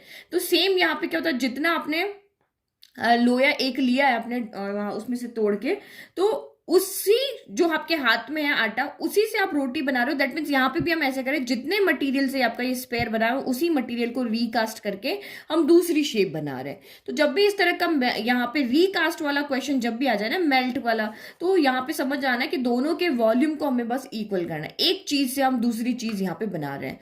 ठीक है, तो ये आप यहाँ पे समझो कि आप जैसे आपने क्ले ही ले लिया, क्ले से आपने पहले इस तरह से स्पेरिकल बॉल बनाई जो आपकी शेल की फॉर्म में। अब उसी क्ले से बच्चे बार बार शेप चेंज करते रहते ना, उससे सिलेंडर की कैंडल जैसी सिलेंडर शेप बना दी। तो यहाँ पे दोनों का वॉल्यूम, जितने से ये बना है मटेरियल से उतने से ये बना है, तो इस कंडीशन में आपको क्या करना होता है, दोनों का वॉल्यूम इक्वल कर देना होता है। ठीक है, तो ये मैंने इस तरह से समझा दिया। देखो अंदर से खाली है ना, तो ये आपको एक डोनट जैसा दिख रहा है, बट आप इमेजिन करो कि ये एक छोटी बॉल है और ये एक बाहर एक बड़ी बॉल है। ठीक है, तो ये ओनली यहीं पे मटेरियल है, अंदर कोई मटेरियल यहाँ पे नहीं है, और इससे ये हमने यहाँ पे ग्लास बनाया। तो क्या हो जाएगा, अगर मुझे इस शेल का ओनली यहाँ पर क्या चाहिए, वॉल्यूम चाहिए, तो मुझे यहाँ पे क्या करना पड़ेगा, बड़े वाले सर्कल, बड़े वाले स्पेयर में से छोटे वाले स्पेयर को क्या करना पड़ेगा, वॉल्यूम को सबट्रैक्ट करना पड़ेगा। भाई मेरे पास तो मटेरियल यहाँ यही है, ये है ही नहीं, तो मेरे पास ऐसा कोई फॉर्मूला नहीं कि मैं ओनली इस रिंग का यहाँ पे वॉल्यूम निकाल सकूं। ठीक है, तो क्या करेंगे, बड़े वाले बॉल का वॉल्यूम निकालेंगे, उसमें पूरा का पूरा आ जाएगा, फिर अंदर वाले को हम यहाँ पे क्या कर देंगे, सबट्रैक्ट कर देंगे। तो स्पेयर का वॉल्यूम क्या होता है, 4/3 पाई आर क्यूब होता है। ठीक है, तो इसको स्मॉल आर ले लेते हैं, इसको कैपिटल आर ले लेते हैं। और सिलेंडर का वॉल्यूम यहाँ पे क्या होता है, तो पाई आर स्क्वायर एच होता है। तो यहाँ पे आर कैपिटल आर आ चुका है ना, तो इसको हम यहाँ पे R1 कर देते हैं। ठीक है, तो ये यहाँ पे इसके वॉल्यूम और इसके वॉल्यूम में सबट्रैक्ट करें तो देखो 4/3 पाई, बड़े वाले में भी आएगा छोटे वाले में भी आएगा। तो यहाँ पे हम क्या करते हैं, बड़े आर क्यूब माइनस ये स्मॉल आर क्यूब, ये सीधा इस तरह लिख दिया, एक स्टेप कम कर दिया, 4/3 pi R cube minus 4/3 pi small R cube, ये होगा ना। तो 4/3 पाई मैंने कॉमन ले लिया। फिर वॉल्यूम ऑफ सिलेंडर आपका यहाँ क्या होता है, तो पाई R1 स्क्वायर, और ये आपका H हो गया। यही H हमें यहाँ पे फाइंड करना है। तो देखो पाई से तो आपका पाई यहाँ पे क्या हो गया, कैंसिल हो गया। तो ये 4/3 हो गया, कैपिटल R कितना है, तो ये 5 है, तो ये 5 का क्यूब हो गया, माइनस ये R स्मॉल r 3 है, तो 3 का क्यूब हो गया, इक्वल टू R1 स्क्वायर।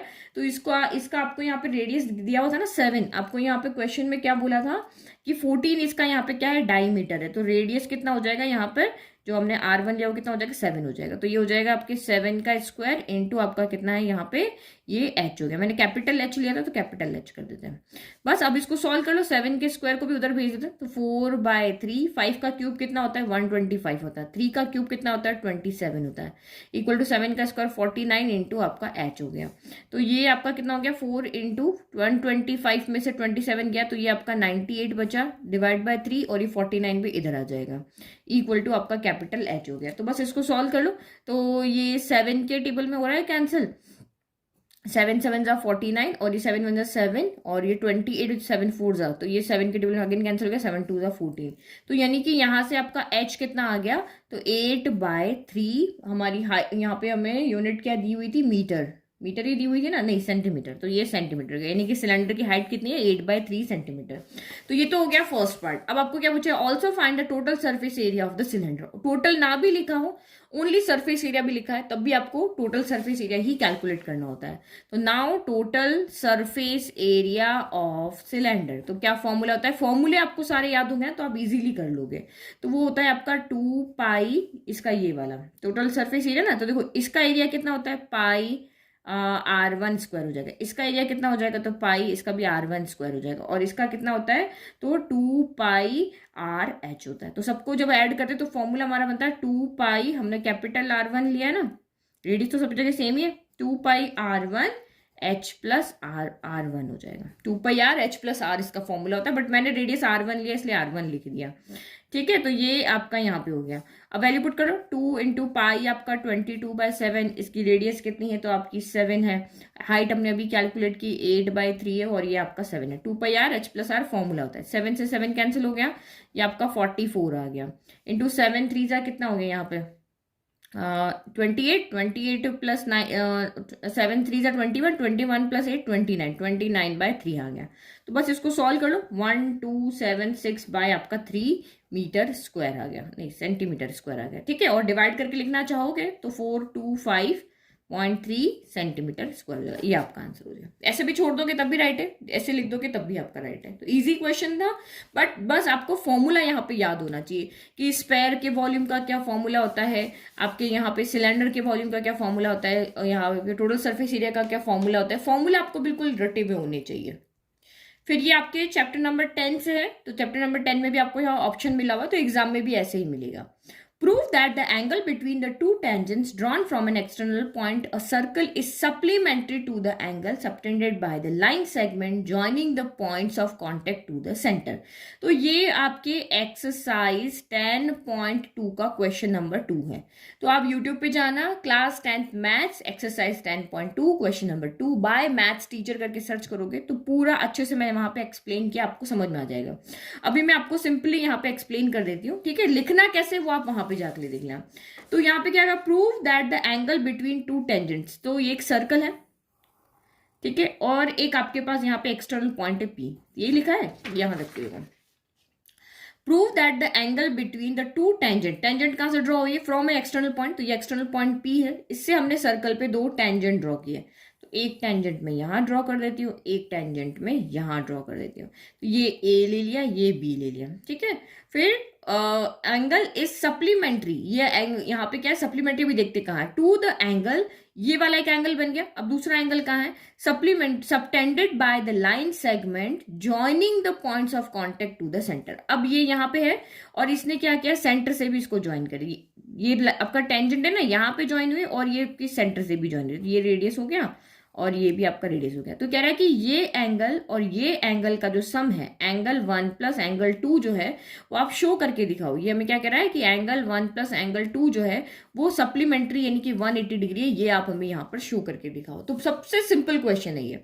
देखो आपको पता है रेडियस और टेंजेंट के बीच में क्या रिलेशन होता है कि रेडियस एंड टेंजेंट के बीच में क्या एंगल बनता है, यहाँ पर 90 डिग्री का एंगल बनता है, और यहाँ पर भी रेडियस और टेंजेंट के बीच में कितना डिग्री का एंगल बनेगा, 90 डिग्री बनेगा। और यहाँ पे 4 कॉर्नर है ना, ए पी बी और ये ओ, तो ये आपका एक क्वाड्रिलेटरल है। क्वाड्रिलेटरल में आप एंगल सम प्रॉपर्टी लगा दो, क्या होता है, angle 1 plus angle 2 plus angle A plus angle B equal to, quadrilateral की क्या प्रॉपर्टी, चारों एंगल का सम 360 होता है। तो 1 और 2 तो हमें प्रूव करना है, एंगल ए और एंगल बी तो आपको पता है, यहाँ पे हमारे पास थ्योरम थी कि ये 90 तो पुट कर लो।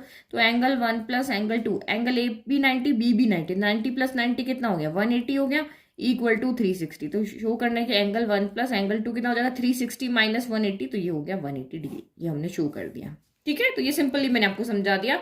लिखना कैसे है, तो ये आपको वहां पे यूट्यूब पे जाकर के आप सर्च कर लेना कैसे इसका, क्योंकि 4 मार्क का क्वेश्चन है, पूरा आंसर आपको एक्सप्लेन करके अच्छे से लिखना पड़ेगा। तो आप सिर्फ गूगल पे जाकर के बोल देना class 10 maths exercise 10.2 question number 2 by maths teacher. तो जैसे गिवन टू प्रूव, क्योंकि आप जैसे प्रैक्टिस कर रहे हो ना तो उस हिसाब से आंसर आप देखना किस तरह से टू प्रूव वाले आंसर लिखना है। फिर ये भी आपका यहाँ पे चैप्टर 10 की एग्जाम्पल 2 है, और ये सबसे इंपॉर्टेंट क्वेश्चन है, ये बहुत बार एग्जाम में आपको पूछा जाता है, ये वाला एग्जाम्पल जो है। Two tangents TP and TQ are drawn to a circle with centre O. दो टेंजेंट्स ड्रॉ किए, टीपी एंड टीक्यू, और विथ सेंटर ओ, एक सर्कल है जिसका सेंटर ओ है, from an external point T से।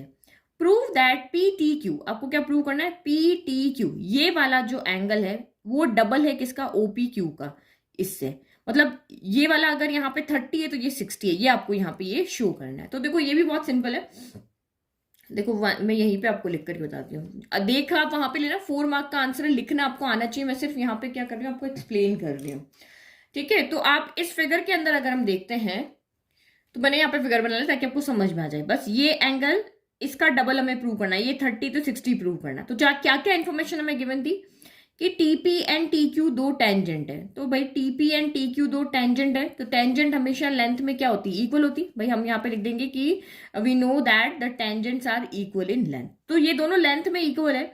तो क्या ये वाला एंगल 1 या इस वाले एंगल के इक्वल नहीं होगा, क्योंकि ये साइड अगर x है तो ये भी साइड x है, तो दो साइड, अगे एक आइसोसेलेस ट्राइंगल हो गया, अगर दो साइड इक्वल है तो इसके अपोजिट एंगल्स भी क्या होते हैं, इक्वल होते हैं। तो एंगल 1 इक्वल टू यहाँ पर क्या हो जाएगा, एंगल 2 हो जाएगा। फिर दूसरी चीज यहाँ पे और, कि अगर मैं इसको यहाँ पे y ले लेती हूँ, ठीक है, तो या फिर हम पूरा एंगल p रखते हैं, तो ये पूरा टेंजेंट और ये रेडियस, टेंजेंट और रेडियस के बीच में कितने का एंगल बनता है, 90 डिग्री का। भाई अभी हमने देखा था ना, रेडियस और टेंजेंट के बीच में 90 डिग्री का एंगल बनता है। तो यहाँ पर भी ये रेडियस है और ये टेंजेंट है, तो इसके बीच में भी एंगल क्या बनेगा, 90 डिग्री का। तो ओ पी टी लिख लो, ये आपका कितना डिग्री का बन जाएगा, यहाँ पर 90 डिग्री। तो एंगल ओ पी क्यू कितना हो जाएगा आपका, यहाँ पर 90 डिग्री हो जाएगा। ठीक है, तो अब हम यहाँ पे क्या करें कि यहाँ पे, तो अगर ये पूरा 90 है तो OPQ आपका किसके इक्वल, देखो सॉरी OPT आएगा यहाँ पे, है ना। तो OPT आएगा, बस कुछ नहीं करना है हमें, एंगल सम प्रॉपर्टी लगानी है और कुछ भी यहाँ पे नहीं करना है। तो देखो OPT जो है वो किसके इक्वल है, ओ एक तो एंगल OPQ के, OPQ प्लस एंगल आपका TPQ हो गया, एंगल TPQ हो गया। ये आपका सम कितना आ रहा है यहाँ पर, 90 डिग्री आ रहा है।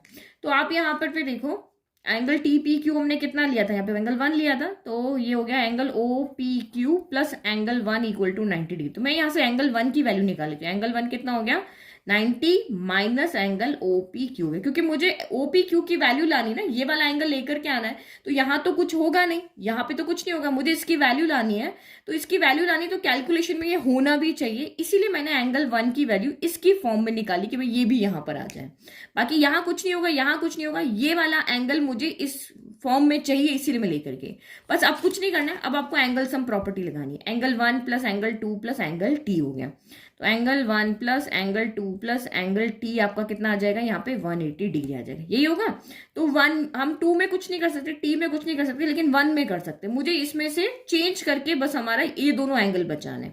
तो एंगल 1 इक्वल टू एंगल आपका 2 है, तो मैं एंगल 1 एंगल 2 की जगह भी एंगल 1 कर देती हूँ, और ये एंगल टी हमें पता ही नहीं है, एंगल यहाँ पे 180 डिग्री हो गया। तो ये क्या हो गया, 2 of angle 1 plus angle T equal to आपका 180 हो गया। तो 2 तो गायब हो गया, अब 1 की जगह पे हमें वैल्यू पता है, ये वैल्यू हम पुट कर ले, 2 ऑफ ये कितना हो गया, 90 minus angle OPQ plus angle T. T को आपको वहां पे क्वेश्चन में क्या लिखा हुआ है, टी को हमें क्वेश्चन में PTQ लिखा हुआ है ना, तो मैं PTQ ही लिख देती हूँ, एंगल PTQ लिखा हुआ है। ये टी को हम PTQ लिख सकते हैं, तो ये मैंने यहाँ पे लिख दिया, इक्वल टू आपका 180 डिग्री हो गया। तो बस सॉल्व कर लो, 90 into 180 minus 2 of angle OPQ plus angle PTQ equal to 180। तो 180 इधर भी प्लस के साइन के साथ इधर प्लस का, ये हो गया कैंसिल, माइनस वाले को इधर लेके आ जाओ, तो PTQ equal to 2 of angle क्या हो जाएगा, OPQ हो जाएगा। यही तो हमें शो करना था।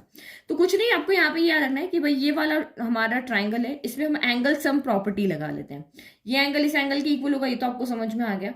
बस हमें ये जो वाला एंगल है एंगल 1, इसको इसकी फॉर्म में लिखना है, ये यहाँ पे, तभी हमारा ये प्रूव होगा।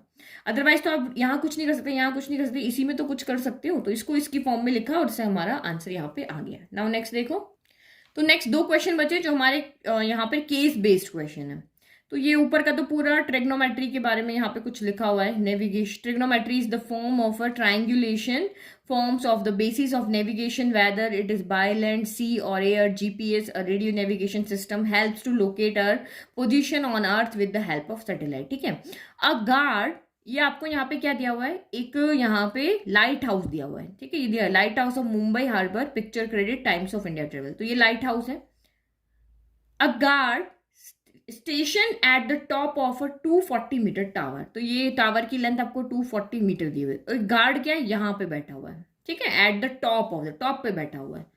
Observe an unidentified boat coming toward. क्या यहां से ऑब्जर्व कर रहा है कि ये एक बोट है जो यहाँ पे अनआइडेंटिफाइड है, मतलब इसको इन्फॉर्मेशन नहीं है इसकी, ये बोट इस टावर के तरफ आ रही है।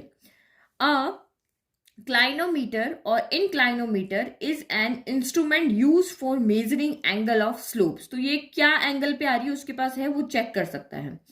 The guard used the clinometer to measure the angle of depression of the boat coming toward the lighthouse and found it be 30 degree. तो वो यहां से देख रहा है कि ये अभी जो बोट है वो 30 डिग्री के एंगल पे, जब भी हम ऊपर खड़े होकर नीचे देखते हैं तो वो एंगल ऑफ क्या बनता है, डिप्रेशन। तो डिप्रेशन कैसे बनेगा, एक लाइन पहले हॉरिजॉन्टल के लेवल के बनेगी, ग्राउंड के लेवल, और फिर यहां से ऐसे बनेगी इस तरह से। तो ये एंगल ऑफ डिप्रेशन उसने मेजर किया कि अभी तो 30 डिग्री है, ठीक है। ये हमने सिर्फ एक कंडीशन दी हुई कि भाई लाइट हाउस है, ऊपर गार्ड बैठा हुआ है और यहां से वो बोट को ऑब्जर्व कर रहा है। फिर मेक अ लेबल्ड फिगर। तो ये लेबल्ड फिगर आपको इस तरह से यहाँ पे बनाना है।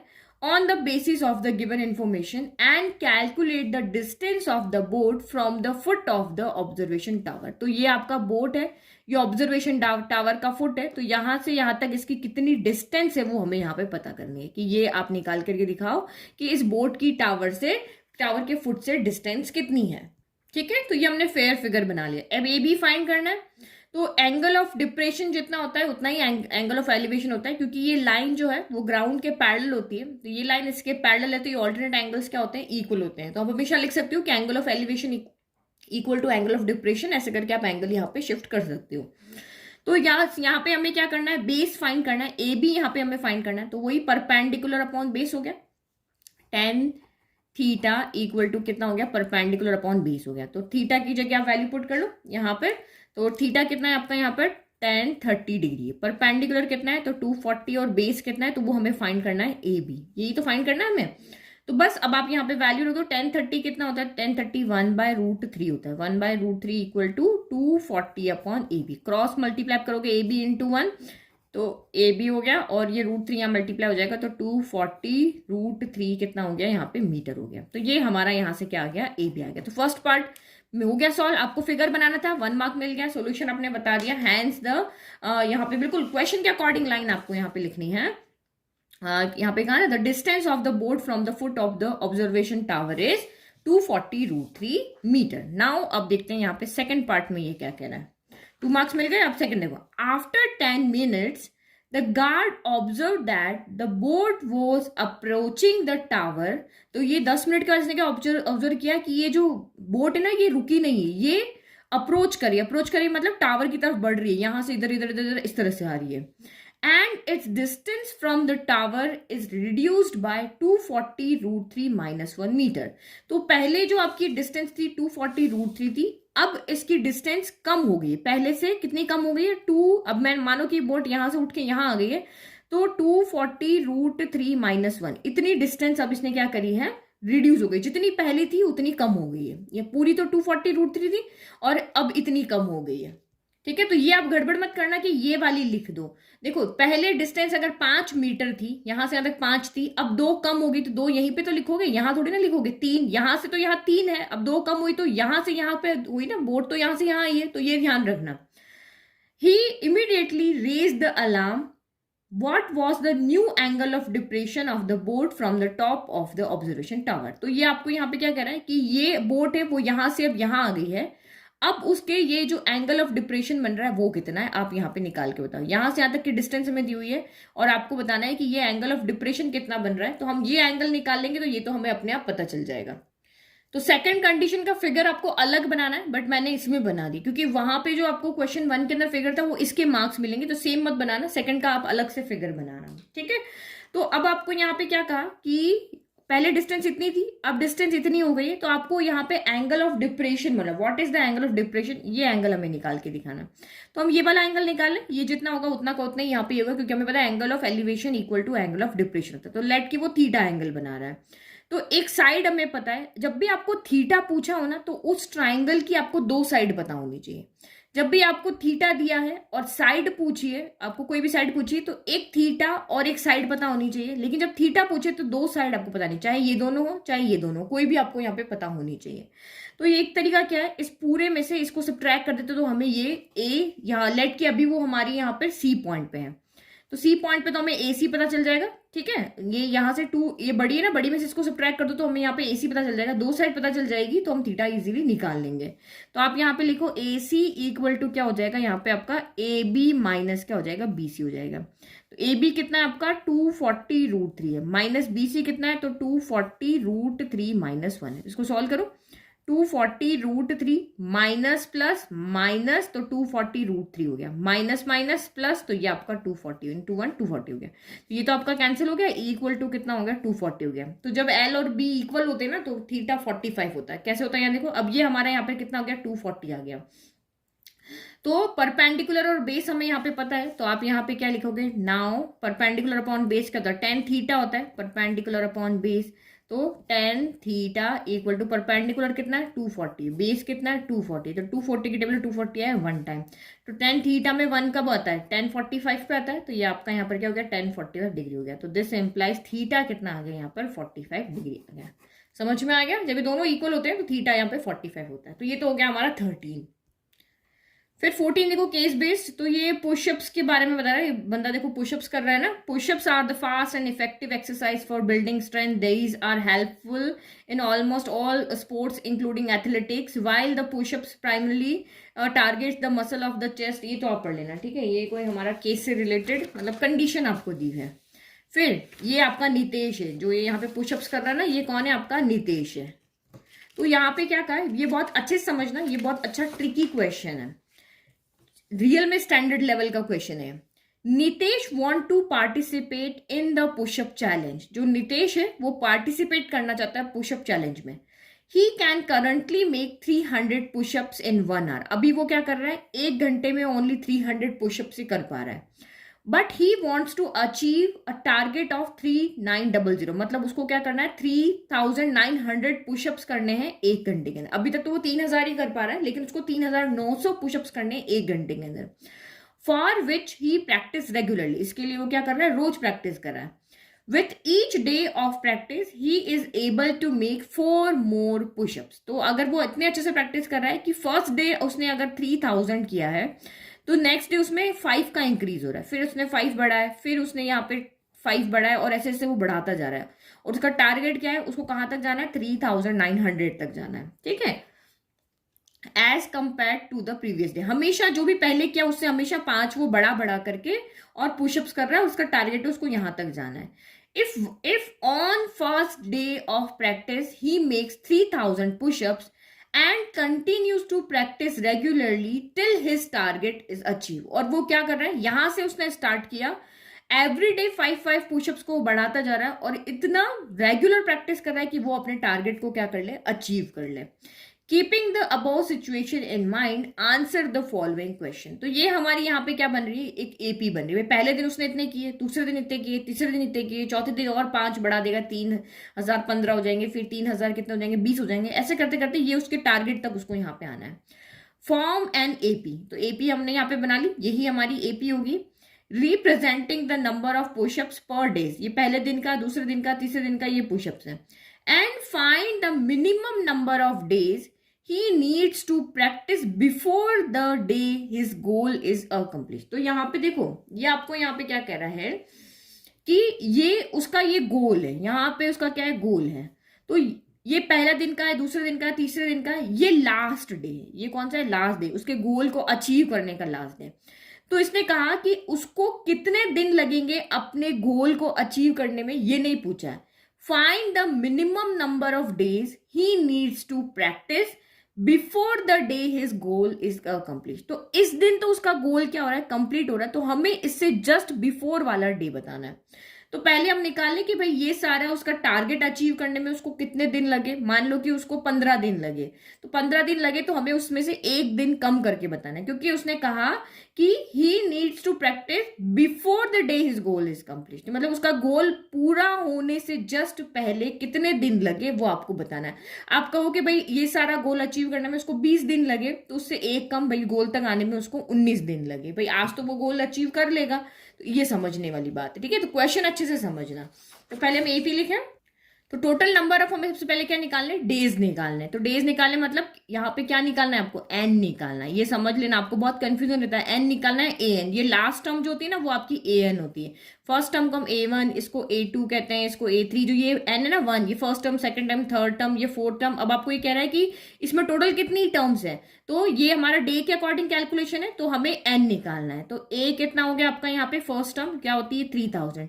डी कितना हो गया, दिस माइनस दिस होता है, तो आपने 5 ऐड करके बनाया तो डी 5 हो गया। और अब यहाँ पे और किसी की हमें ए एन चाहिए। 4 चीजें ना, 4 में से हमें 3 चाहिए होती, तो ये ए एन आपका क्या होता है, लास्ट टर्म हो गया। तो आप फॉर्मूला लगा लो, A N equal to A plus N minus 1 into D. Value put कर लो, 3900 इक्वल टू ए कितना है, तो 3000 है, प्लस एन माइनस 1, एन हमें फाइंड करना है, और डी कितना है आपका यहाँ पे 5 है। तो बस इसको सॉल्व कर लो, 3900, 3000 उधर गया तो माइनस का 3000 हो गया, equal to N minus 1 into 5 हो गया। तो ये यहाँ पे कितना बच गया आपका, 900 बच गया। फिर ये 5 मल्टीप्लाई में इधर डिवाइड में लेकर गया जाए, तो n माइनस 1 हो गया। 5 की टेबल में कैंसिल हो गया 1 टाइम, तो 408 टाइम और 0 हो गया, तो माइनस का 1 उधर गया, तो ये कितना हो गया 180 प्लस 1 हो गया इक्वल टू n। तो दिस एम्प्लाइज ये हो गया 181 इक्वल टू n, यानी कि उसको अपना गोल अचीव करने में, जिस दिन वो गोल अचीव कर लेगा, उसका टारगेट पूरा हो जाएगा, वो 181 डेज है। लेकिन आपको क्या पूछा, find the minimum number of days he need to practice. आपको उसके प्रैक्टिस के डेज बताने हैं before the day his goal is accomplish. तो 181 के डे तो उसका गोल कंप्लीट हो जाएगा। तो आपको यहाँ पे क्या लिखेंगे, एंड हमने जो उसका आंसर लिखना है ना वो ऐसे लिखना है, ठीक है। तो here minimum number of days he needs to practice before the day his goal is accomplished equal to 180 days. आज तक तो उसकी प्रैक्टिस चल रही है, कल उसका गोल अचीव हो जाएगा, तो प्रैक्टिस सेशन उसके कितने दिन चले, 180 डेज तक चले। फिर नेक्स्ट उसने क्या पूछा क्वेश्चन में, find the total number of pushups perform by Nitesh up to the day his goal is achieve. तो अब इसने बोला है कि टोटल कितने डेज लगे थे उसको, उसके प्रैक्टिस के तो 180 डेज थे, और गोल अचीव कर लिया उसमें 181 डेज लगे। तो अब इसने सम कितने का बोला है, find the total number of pushups. उसने अभी तक कितने पुशअप्स लगाए, अभी तक मतलब यहां तक या यहां तक, perform by Nitesh up to the day his goal is achieve. तो उसका गोल कौन से डे को अचीव हुआ था, 181 वाले डे को अचीव हुआ था ना। तो यहां से लेकर के यहां तक का आपको क्या करना है, सम करना है। तो सम का तो सिंपल सा फॉर्मूला है, हमें फर्स्ट टर्म पता है, लास्ट टर्म पता है, तो हम सम इजीली कर लेंगे। S N equal to N by 2a plus क्या हो जाएगा एल। हमारे पास simple formula, first term last term given है। तो एन कितना है, तो 181 लेंगे हम, 181 बाई 2। ए कितना है, तो 3000 है। एल कितना है, तो 3900 है। तो बस अब इसको सॉल्व कर लो, ये हो गया 181 बाई 2। तो ये आपका 3 प्लस 3 कितना हो गया यहाँ पे 6, 900 हो गया। तो 2 से कैंसिल कर दो, 2 3 6, 2 4 8, 1 बच गया, 2 5 10 0। तो 181 को 3 4 से इससे मल्टीप्लाई कर लोगे, मल्टीप्लाई तब कर लोगे ना, 62445 पुशअप्स बोला जाएगा, ठीक है। तो ये हो गया हमारा क्वेश्चन, थोड़ा सा ट्रिकी है, यहाँ पे आप गड़बड़ ना कर दो, बाकी ये आप निकाल लोगे, एन भी आप निकाल लोगे। ये चीज आंसर लिखने में आप ध्यान रखना। तो बेसिक वाले बच्चों के लिए भी जो यहाँ पे केस बेस्ड क्वेश्चन आए ना वो भी बहुत ट्रिकी है। तो आप जो स्टैंडर्ड वाले बच्चे हैं ना वो आप बेसिक वाला पेपर भी जरूर सॉल्व करना, आपको बहुत हेल्पफुल रहेगा। आई होप आपको सारे क्वेश्चन समझ में आए, बहुत इजी क्वेश्चंस थे। इसी तरह के क्वेश्चंस आएंगे, लेकिन कुछ क्वेश्चंस आपके ट्रिकी भी थे। क्वेश्चन आपका 14 ही है, तो बेसिक वालों के कुछ ज्यादा ट्रिकी क्वेश्चंस मुझे लगे थे सैंपल पेपर के अंदर। आपका पेपर तो बहुत ईजी था, ठीक है। तो इसको प्रैक्टिस करो, इसी तरह के क्वेश्चन को आप प्रैक्टिस करो, आप टर्म 2 में बहुत अच्छे मार्क्स स्कोर करोगे। तो all the best for your term 2 exam. Thank you.